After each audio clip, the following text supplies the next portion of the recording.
안녕하세요. 강인간내과의원 강교 원장입니다.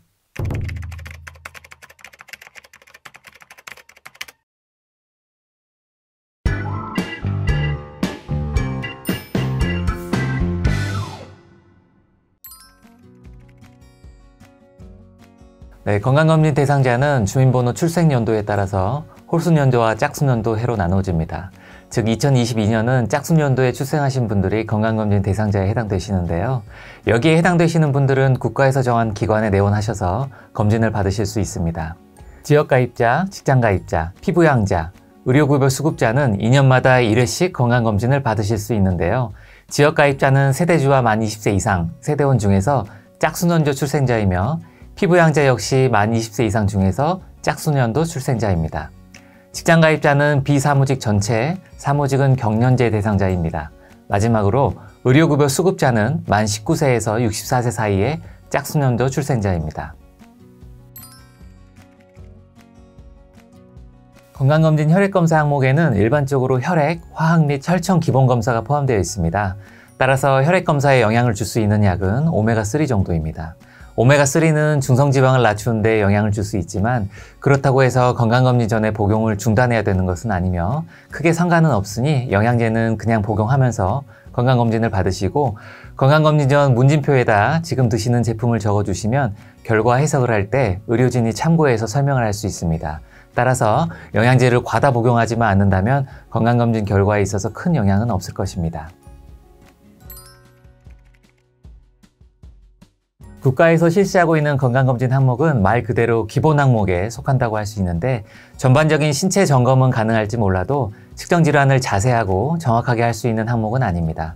따라서 특정 병력이나 가족력이 있는 경우 또는 특정 질환에 대한 위험도가 높은 직업군은 추가 항목이 필요할 수 있습니다. 추천드리는 추가 검사 항목으로는 위장질환이 있을 경우 위대장 내시경, 평소 음주량이 많거나 간질환의 병력 또는 가족력이 있는 분들은 간, 췌장, 신장 등 관찰 목적으로 복부 초음파를 받아보시는 것이 좋겠습니다. 중년 여성분들은 갑상선암 빈도가 높아 갑상선 초음파 검사를 권해드리며 조기 폐경이신 여성분이나 갱년기 전후이신 분들은 골다공증 발생 위험이 높아 골밀도 검사를 함께 받아보시는 것이 좋겠습니다. 유방 촬영 후 종괴나 비대칭 음연 소견이 보일 때, 유방 자가촉진 시 통증 및 만져지는 병변이 있을 경우 유방 초음파를 같이 검사해 보시는 것을 권해드리며 50세 이상 남성분들은 주기적으로 PSA 같은 전립선 종양 표지자 검사, 20-30년 정도의 흡연력이 있으신 분들은 저선양 흉부 CT도 확인해 보시는 게 좋을 것 같습니다.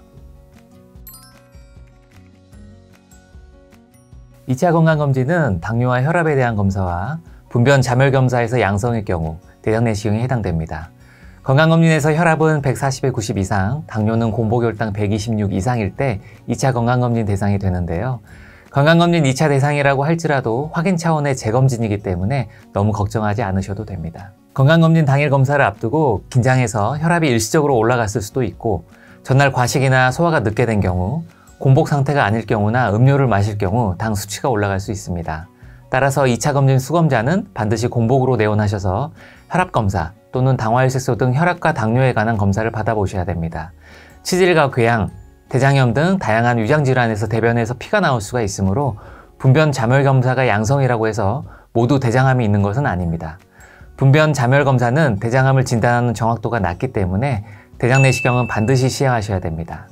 2차 건강검진 시기는 건강검진을 받으신 그 다음해 1월 30일까지 2차 검진을 받으실 수 있습니다.